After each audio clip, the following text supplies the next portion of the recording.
पिछले एक साल से भारतीय जनता पार्टी के प्रवक्ता, भारतीय जनता पार्टी के नेता प्रेस कॉन्फ्रेंस कर करके बार बार ये आरोप लगा रहे हैं कि दिल्ली में शराब घोटाला हुआ। जो भारतीय जनता पार्टी के प्रवक्ता प्रेस कॉन्फ्रेंस कई महीनों तक लगातार करते रहे, वही प्रेस कॉन्फ्रेंसेस के आरोप उसके बाद सीबीआई और ईडी की चार्जशीट में आ गए। 6 महीने से ज्यादा से सीबीआई और ईडी जांच कर रहे हैं। उन्होंने कुल मिलाकर 500 से ज्यादा अफसर इस तथाकथित शराब घोटाले की जांच में लगाए हैं। तो क्या है ये तथाकथित शराब घोटाला? इस तथाकथित शराब घोटाले में मुख्य रूप से 2 आरोप हैं। पहला आरोप है कि नई शराब नीति बनाने के एवज में शराब कारोबारियों से 100 करोड़ रुपए की रिश्वत या किकबैक लिए गए। ये पहला आरोप है जो भारतीय जनता पार्टी लगाती है और उनके बाद सीबीआई और ईडी ने लगाया है। दूसरा आरोप ये है कि ये 100 करोड़ रुपए जो शराब कारोबारियों से लिए गए उनको आम आदमी पार्टी ने गोवा के चुनाव में लगाया, गोवा के चुनाव में खर्च किया। ये आरोप पिछले एक साल से बार बार भारतीय जनता पार्टी के अलग अलग नेता, अलग अलग प्रवक्ता प्रेस कॉन्फ्रेंस करके सुना रहे हैं। लेकिन कल राउज एवेन्यू कोर्ट ने एक फैसला दिया।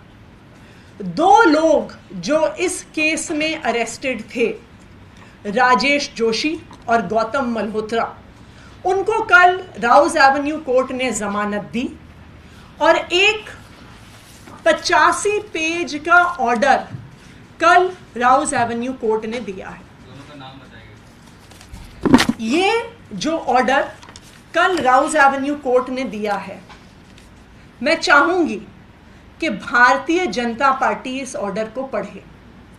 मैं चाहूंगी कि जो सारे टीवी चैनल पिछले एक साल से इस तथाकथित घोटाले की रिपोर्ट्स चला रहे हैं, इस ऑर्डर को पढ़ें, क्योंकि कल का ये राउज एवेन्यू कोर्ट का ऑर्डर ये स्पष्ट कर देता है कि 100 करोड़ तो छोड़िए, 30 करोड़ छोड़िए, एक नए पैसे के भ्रष्टाचार का सबूत ईडी और सीबीआई के पास नहीं है।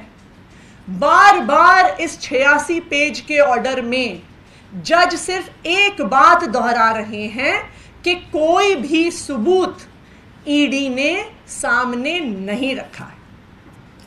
तो जो पहला एक्यूजेशन है, जो पहला आरोप है कि 100 करोड़ का घोटाला हुआ, 100 करोड़ की रिश्वत किकबैक के तौर पर शराब कारोबारियों द्वारा आम आदमी पार्टी को, दिल्ली सरकार को दी गई। इस किकबैक देने में एक शराब कारोबारी गौतम मल्होत्रा जी भी शामिल थे, ऐसा भारतीय जनता पार्टी भी कहती थी, ऐसा सीबीआई भी कह रही थी, ऐसा ईडी भी कह रही थी। लेकिन कल कोर्ट ने बहुत स्पष्ट तौर से पैरा 74 में अपने ऑर्डर में कहा है, there is no specific evidence showing any such cash payment towards payment of bribe or repayment of kickbacks. The only evidence presented has been some vague statements made by witnesses, and on the basis of these statements, it cannot be inferred that cash payments were given as bribes. So court ये स्पष्ट तौर से कहता है कि रिश्वत देने का, एक नए पैसे की भी रिश्वत देने का कोई भी सबूत कोर्ट के सामने नहीं रखा गया है। ईडी के पास कोई भी सबूत नहीं है। तो ईडी की कहानी शुरू होती है 100 करोड़ रुपए से। हालांकि ये 100 करोड़ रुपए का जो अमाउंट है ये कहाँ से आया ये बिल्कुल भी स्पष्ट नहीं है, क्योंकि ईडी खुद अपनी चार्जशीट में सिर्फ 30 करोड़ रुपए के अमाउंट की बात करता है। तो पहले 100 करोड़ से तो ईडी खुद 30 करोड़ पे आ गई।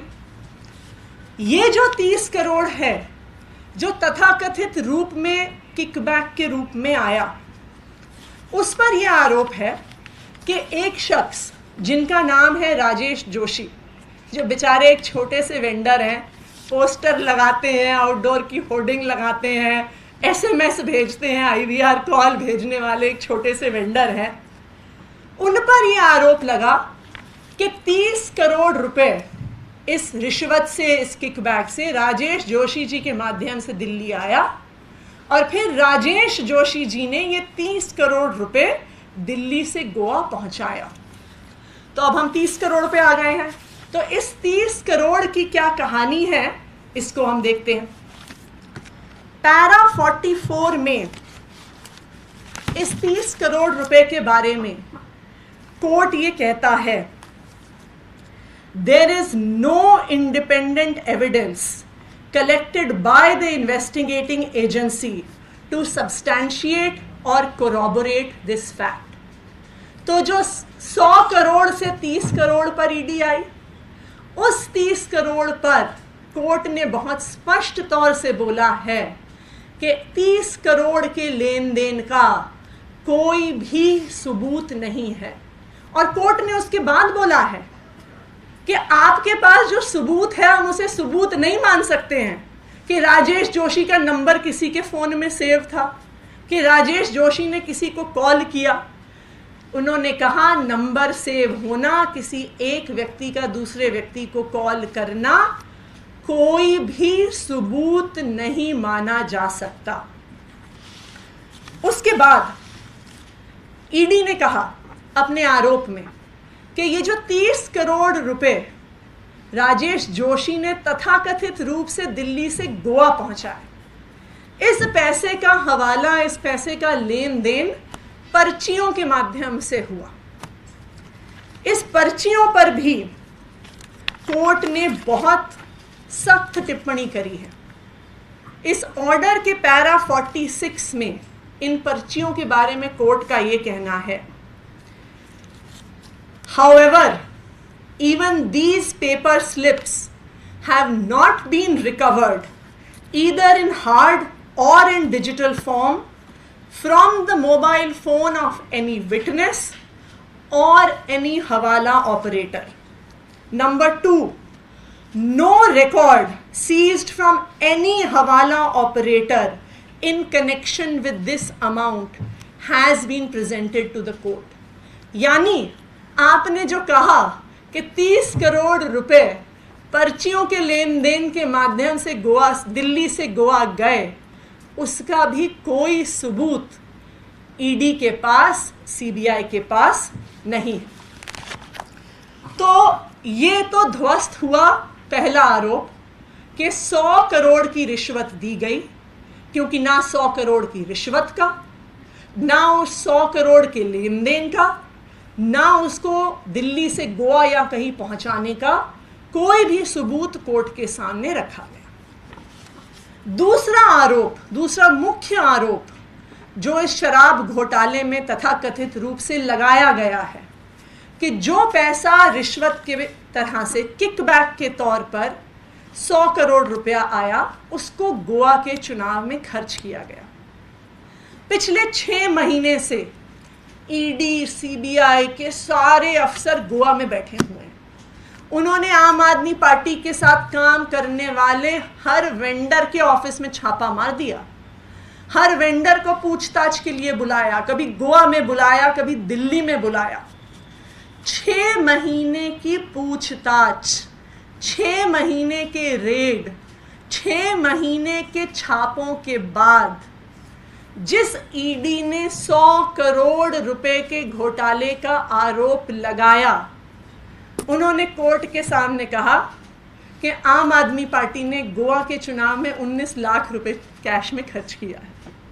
तो अब ईडी ने पूरे देश के सामने जांच करके साबित कर दिया है कि आम आदमी पार्टी देश की सबसे ईमानदार पार्टी है, कि आम आदमी पार्टी ने गोवा में चुनाव लड़ा और सिर्फ 19 लाख रुपए कैश में खर्च किए और बाकी सारा खर्चा चेक में किया।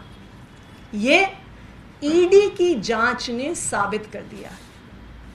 तो कल जब राउज एवेन्यू कोर्ट का ये ऑर्डर आया तो मुझे ये लगता है कि इस ऑर्डर के आधार पर जो भारतीय जनता पार्टी के प्रवक्ता, जो भारतीय जनता पार्टी के नेता पिछले 1 साल से चिल्ला चिल्ला के कह रहे थे कि शराब घोटाला हुआ, शराब घोटाला हुआ, अब मैं उम्मीद करती हूं कि वो उतनी ही प्रेस कॉन्फ्रेंस करके माफी मांगेंगे कि कोई भी घोटाला नहीं हुआ, कोई भी घोटाला नहीं हुआ और हम 1 साल से झूठ बोलते हुए आ रहे हैं। कल के इस ऑर्डर ने सीबीआई और ईडी का पर्दाफाश कर दिया है। अब यह स्पष्ट हो गया है कि ये जो चार्जशीट हैं जो सीबीआई और ईडी दाखिल करती हैं, ये सीबीआई और ईडी के दफ्तरों में नहीं लिखी जाती हैं, ये प्रधानमंत्री कार्यालय में लिखी जाती हैं और फिर प्रधानमंत्री कार्यालय से इनको ईडी और सीबीआई को दिया जाता है और कहा जाता है कि अब जो हमने इसमें आरोप लगाए हैं, जो हमने चार्जेस लगाए हैं, इनको जस्टिफाई करने के लिए आप कोई गवाह ढूंढ के लेके आइए, इनको जस्टिफाई करने के लिए आप कोई एविडेंस लेके आइए। तो फिर ईडी और सीबीआई क्या करती है? वो लोगों को बुलाती है, डराती है, धमकाती है, उनकी कनपट्टी पे थप्पड़ मारकर उनके कान के पर्दे फाड़ती है और फिर उनसे अपने बयान लिखवाती है। जैसा हमने देखा कि 3 लोगों ने, 3 विटनेसेस ने अपने बयान वापस लिए, जिसमें शामिल है समीर महेंद्रू, अरुण पिल्लई, चंदन रेड्डी, और सबने कहा कि हम पे दबाव बनाया गया। चंदन रेड्डी की तो मेडिकल रिपोर्ट भी दिखाती है कि उसे मार मार के उसके कान के पर्दे फाड़ दिए गए। और सीबीआई और ईडी क्या करती है? जब उन्हें कोई ना कोई सबूत दिखाना होता है तो सीबीआई और ईडी को फिर झूठ बोलना पड़ता है कि मनीष सिसोदिया जी ने एविडेंस डिस्ट्रॉय करने के लिए 14 फोन तोड़ डाले। लेकिन जब हम खुद बिना किसी रिसोर्सेज के थोड़ा जांच करते हैं और फोन के IMEI नंबर निकालते हैं तो पता चलता है कि उस 14 में से 7 फोन तो सीबीआई और ईडी के पास खुद हैं और 7 बाकी फोन अभी भी अंडर यूज है। तो ये भी सीबीआई ईडी को जो झूठे एविडेंस प्रेजेंट करने पड़ते हैं उनका पर्दाफाश हो जाता है। फिर सीबीआई और ईडी को लगता है कि हमें कुछ तो दिखाना पड़ेगा, हमें ऊपर से आदेश आया है, हमें पीएमओ से आदेश आया है, तो फिर वो चार्जशीट में संजय सिंह जी का नाम डाल देते हैं। लेकिन जब संजय सिंह जी उन्हें लीगल नोटिस भेजते हैं तो फिर ईडी को माफी मांगनी पड़ती है और कहना पड़ता है कि जी हमसे गलती हो गई, हमने गलती से संजय सिंह जी का नाम डाल दिया। तो कुल मिलाकर एक चीज अब देश के सामने आ गई है कि जो कुछ भी शराब घोटाले के नाम पर बताया जा रहा है ये सरासर झूठ है, बेबुनियाद है, बिना किसी सबूत के है। कोई भी ऐसा घोटाला नहीं हुआ है। और अब कोर्ट की ऐसी टिप्पणी के बाद जहां पर कोर्ट अपने आदेश में ये कहता है कि किसी भी आरोप के लिए there is absence of any satisfactory corroborative material and there are contradictions and deficiencies in the statements that are being made by the enforcement directorate। तो जब कोर्ट ईडी के बारे में ऐसा बयान देता है तो अब देश के प्रधानमंत्री नरेंद्र मोदी जी की और उनकी पार्टी भारतीय जनता पार्टी की ये जिम्मेदारी है कि वो सामने आए और देश से माफी मांगे कि वो पिछले 1 साल से पूरे देश को गुमराह कर रहे हैं, आम आदमी पार्टी को बदनाम कर रहे हैं, अरविंद केजरीवाल को बदनाम कर रहे हैं, मनीष सिसोदिया जी को बदनाम कर रहे हैं। Thank you.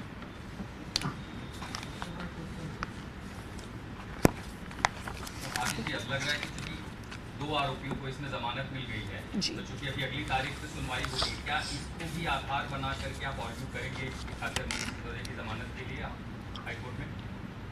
देखिए, हम बिल्कुल आर्ग्यू करेंगे, और आज तक चाहे ईडी हो चाहे सीबीआई हो, वो मनीष सिसोदिया जी के खिलाफ कोई भी सबूत कोर्ट में नहीं पेश कर पाई।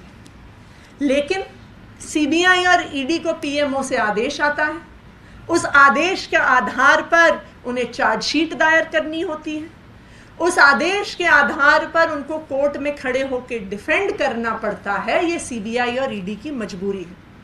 लेकिन अब इस कोर्ट के आदेश ने इस तथाकथित शराब घोटाले का पर्दाफाश कर दिया है और पूरे देश को बता दिया है कि कोई भी ऐसा घोटाला नहीं हुआ।